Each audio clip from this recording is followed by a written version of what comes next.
Today, we are excited to welcome Preston Smith, General Manager and COO of the Union Club.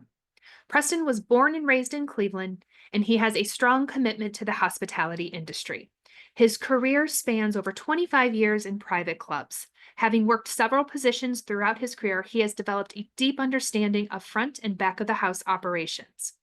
In 1997, Preston began his career at the Union Club. He worked his way up to the director of service before leaving in 2016. Later that same year, he spent time at the Wembley Club in Chagrin Falls as general manager before joining the Country Club in Pepper Pike as assistant general manager. In 2018, Preston became the general manager of Shaker Heights Country Club, and in 2022, he returned to the Union Club in his current role. We are also proud to have him as a graduate of the Leadership Cleveland class of 2024. Please welcome Preston. Thank you, Rachel, for the warm welcome, and good afternoon, everyone. I want to start by just saying I've spent a lot of time in clubs throughout my 25 years plus in the industry, and I have to say that the Union Club of Cleveland is truly a distinguished place in the city when it comes to the professional and social landscape of Cleveland. With that being said, 2 years ago, 2022, we celebrated our 150th anniversary, which was a great event.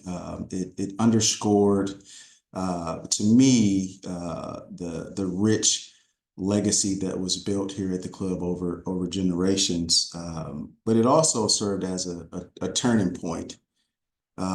It told me that if we are to thrive for the next 150 years, then we need to evolve alongside today's and tomorrow's members.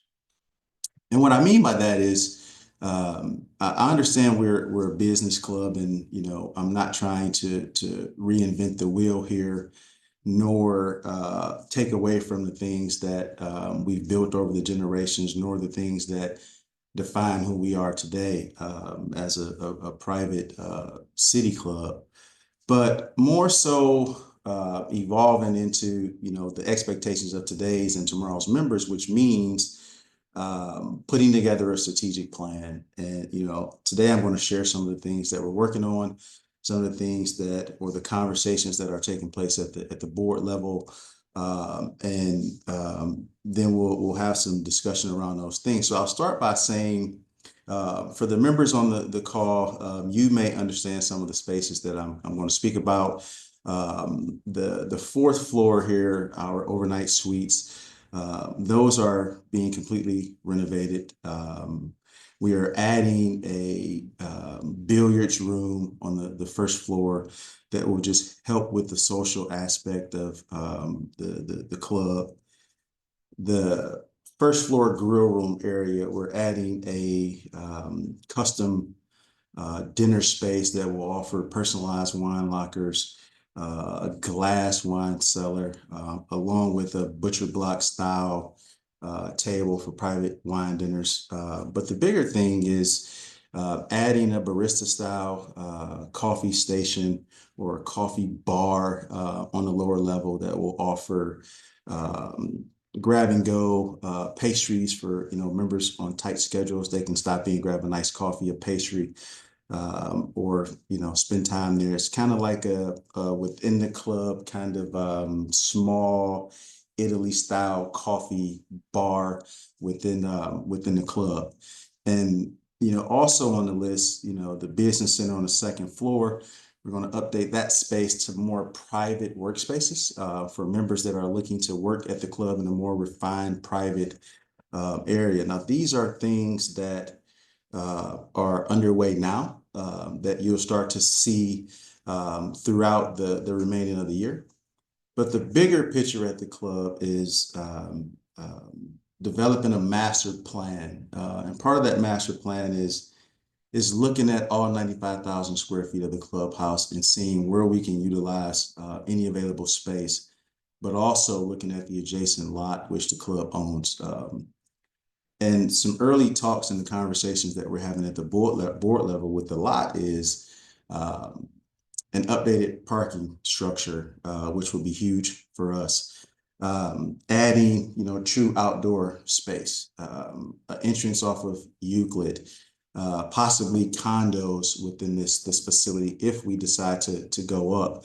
So the goal in all of this is to just set the club up for the next generation of members, making sure we remain relevant, vibrant, and forward thinking, all while honoring the traditions of the club, but also setting the club up for the future.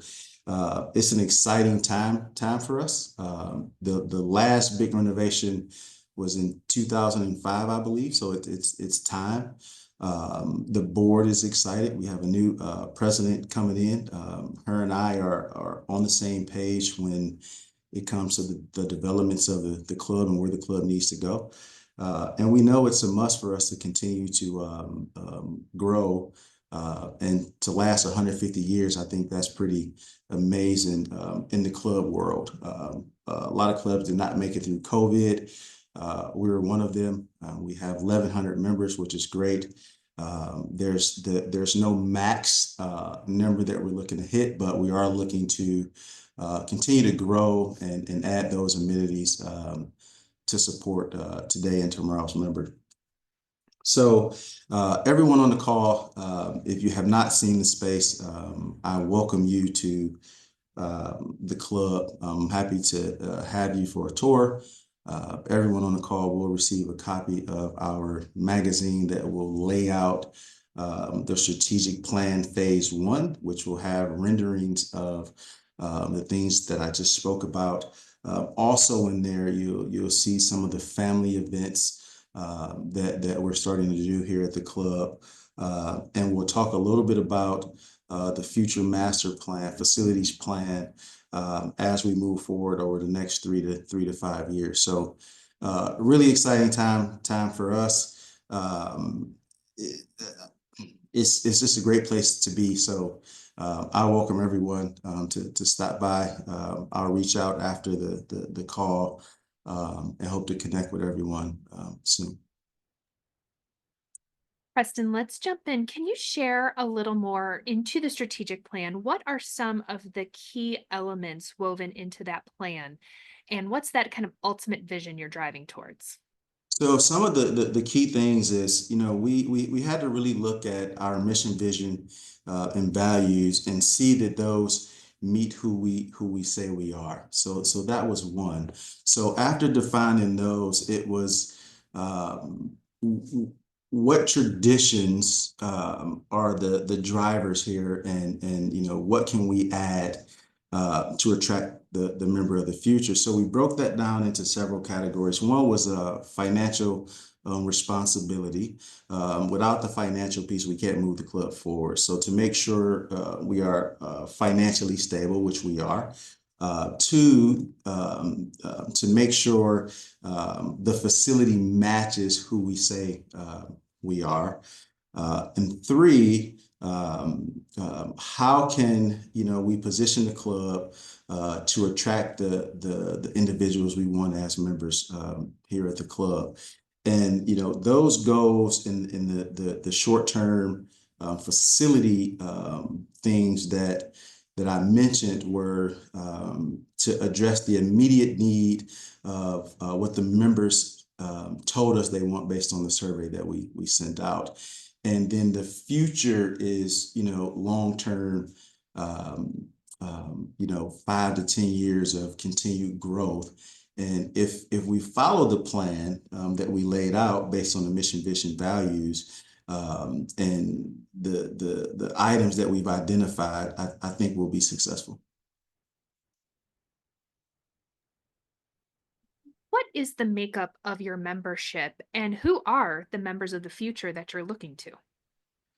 So the makeup, we're very diverse. We have members of all ages, from early 20s to I believe our oldest member may have just turned 99. So We have members from every spectrum, non-profit, for-profit, lawyers, CEOs. I mean, it's a makeup of, Cleveland's leaders. And those are the folks that we look to attract. The leaders of today and the leaders of the future. And that's across every spectrum. So everyone's welcome to the club. And that's the focus. That's the focus, to have a diverse membership. And that's the only way that the club survives. And what draws members to the Union Club? I'm going to say networking. Networking is big for us. It's not many organizations you can go to and run into the CEO of a top firm in the bar before a Guardians game or a Cavs game.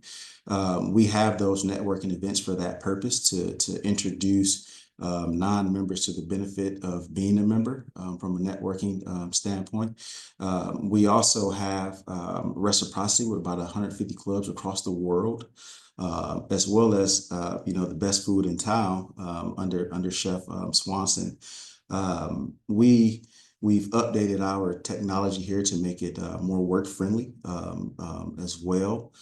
So just overall networking. It's really the place to be, along with speaker series, cigar bars, and things like that from a social standpoint. But networking is probably the biggest. And the Union Club has been a part of the fabric of Cleveland for so long. Right. What are some notable moments in the Union Club's history? You know, some big moments is we've had 5 U.S. presidents as members, which I think is huge. But the bigger thing for me is seeing the club when I started in '97 to where it is today, and celebrating the 150th anniversary to me was huge. I've seen the club transform from pre pandemic to where it is today, and the future where we're headed to me is the most exciting thing. And how are you positioning the club to fit into the changing neighborhood? That's a good question. When we look at everyone around us, it seems that a lot of businesses are now leaving downtown. A lot of those structures are now residents. We once offered a neighborhood program, but one of the things I realized was we have to be different than the neighbor. We have to offer something that the neighbor does not.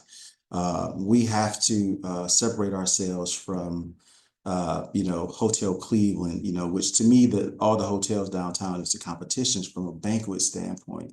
So just being available. One of the bigger things we're going to do is become more involved in the community, not just as a membership, but as a team. Later this month, we're doing Pack the Pantry as a group, just to get out in the community. So look for the Union Club to be more involved in the community, which is great for us. But we fit because we're different. We offer something that you can't get at Hotel Cleveland, or you can't get at the restaurant down the street or the Marble Room. So just the exclusivity that you get of being a member is great. So, you mentioned the hotel rooms. Can you talk a little bit more about the rooms you offer, and are there plans for expanding or any different uses? So we have 10 suites on the fourth floor, overnight rooms that we have to have as being a Platinum Club of America. But it also gives our members the opportunity to host their clients here at the club. We offer a ballroom that seats 300. We do a lot of weddings and large corporate gatherings in that space. We have a smaller banquet facility that we can do about 100 in, as well as 10 private rooms on the second floor. anywhere from 2 to 50 people in those rooms, and state-of-the-art technology, Zoom packages, speakerphone capabilities, Wi-Fi, VPN Wi-Fi is available. And all the space is available to the members. Expanding is looking at the master plan and what we do with the adjacent lot. The early talks, as I mentioned earlier, at the board level is what can we do with the space? And early talks is a new parking facility. If we build a tower going up, of course, new banquet space to house larger events. We do about 20 weddings a year in the current space, anywhere from 150 to 250 guests. We like to do bigger than that. We're the #1 venue for weddings in the city of Cleveland. So if we can add banquet space in the new facility, as well as space for families, as well as some outdoor space, those are all the things that we're talking about possibly developing in the adjacent lot. And you also mentioned the ability to have reciprocity with other clubs. Can you share a Right. little bit more about what that looks like and where else can members go when they travel? So we have reciprocity with about 150 clubs across the world. And if you're a member here and you want to visit a club that's on our list in Italy, it's as simple as Preston, hey, send me a letter of introduction to this club, and you're welcome as if you were a member here at the Union Club. Part of this list is we don't have reciprocity with everyone. I mean, there's certain criteria to be able to have that reciprocity, and one of those criteria are being a Platinum Club of America. And that is the highest rating you can get as a private club. And we have that. We've had that for probably 20 years now. And every club that would like to enter a reciprocity agreement with us or a reciprocal agreement with us, they have to have those same credentials. And it's great that you can stay at these clubs. You can stay at a club in Florida, you can stay at a club in Hawaii, and receive the same exclusive treatment that you receive here at the Union Club. You've been with the Union Club for some time now, Right. both early in your career and most recently. As you think back of your time, what are some successes that you are most proud of? Uh, just the growth so far. I mean, the club, as everyone know, the club started as a gentlemen's only club. And you look at where we are today. We've grown, and we continue to grow. And I'm really proud of that. The changes that we've made, I go back to the Second Century Project from 2005, when the members said, hey, we need a fitness center. That wasn't always there. That was a storage room. And there was some pushback on that. And, the club said, no, this is a must do for the future. And, we put in a fitness center. I was here during that transition. So just understanding where the world is, and not being afraid to make a decision when it involves change. I'm proud of that. I mean, we have to change to again remain relevant and vibrant. So And as you think about looking ahead with this strategic plan, what challenges are you anticipating and how are you looking to overcome those challenges? one of the bigger challenges, in clubs, and the looking at how to fund a lot of these projects. Some of the ones I mentioned are ones that are covered, things that we can take care of. But when you start talking about building structures and um, um, bigger dollar initiatives, there's always a funding mechanism that's part of that. And whenever a club starts to look at, depending on how you fund it, but we talk about membership dues and increases, initiation fees, assessments, things like that. It tend to scare people. And there's a possibility that whichever funding mechanism we decide to go with, that we could lose members. And, that's something that every club, they're forced with. But those are the decisions that you have to make to move forward. And, you overcome that by making sure you hit home with the things that you will provide in the future to continue to attract people to join. But you also, in the process, build in some loss there, and hope that the decisions that you made with the new amenities and things that you now offer will make up the difference. So, want to turn some of the questioning more to you and your journey in leadership. How did you become involved in the hospitality industry? Geez, 1997, I needed a job. My aunt worked at the club, and I came down and I started as a dishwasher at the club in '97, and immediately wanted to go into management. I wanted to know more. I sat down with the GM at the time and said, "Hey, how can I get your job?" And from there it was just putting my head down, working hard, making sure I received the education needed to be successful. So I went back to school. I have a business degree. I have a master's from Cornell in hospitality management. And the reason I left in 2016 was because I wanted to diversify my resume. I wanted to understand more about hospitality, but also have an understanding of the golf side as well as the city club side. I knew I had to do that, in order to be successful going forward. I also became a member of CMAA, which is the Club Managers Association of America, and I started to volunteer. I volunteered on their elections committee. I served on their DEI committee. I served on several national committees within the Club Management Association.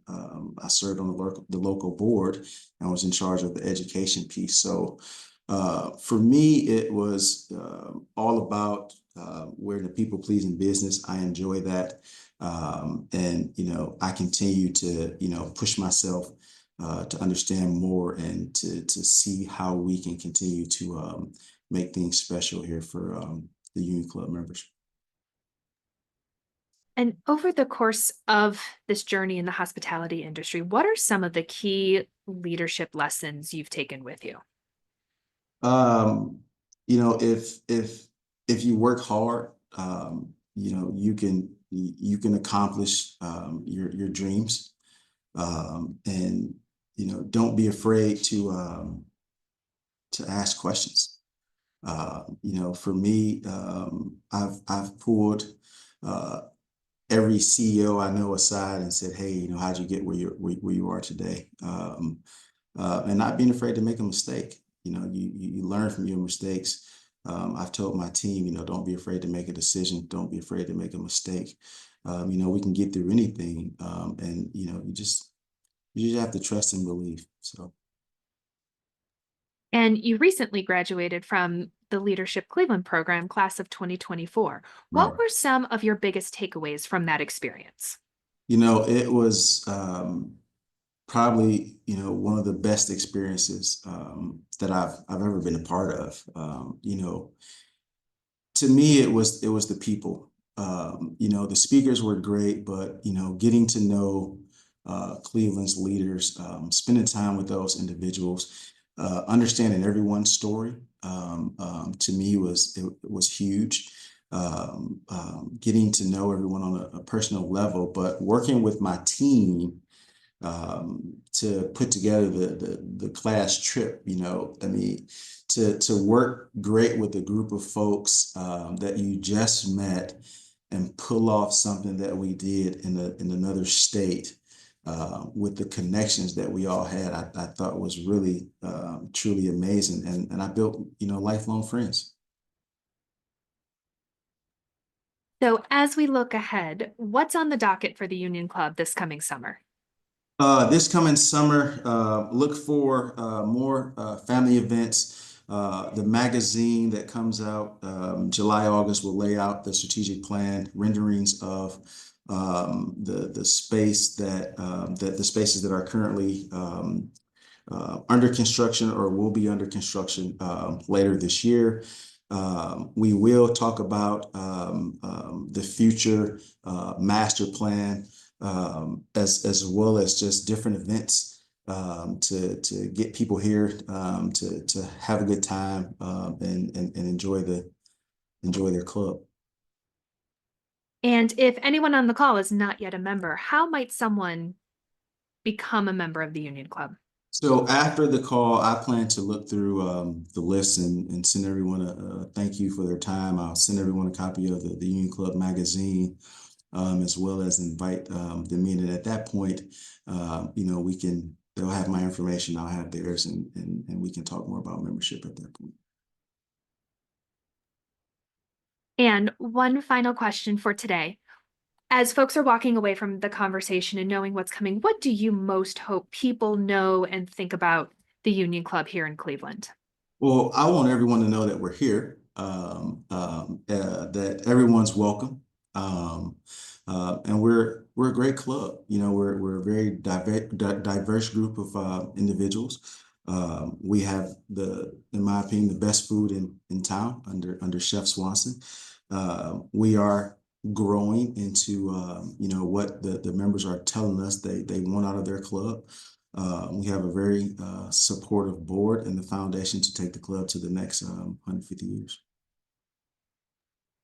Well, Preston, we thank you for sharing insights into what's to come for the Union Club. And for those who are interested, please follow up with Preston when he reaches out. And Preston, we look forward to seeing all of the renovations and the new vision as you unfold. Thank you. Thank you.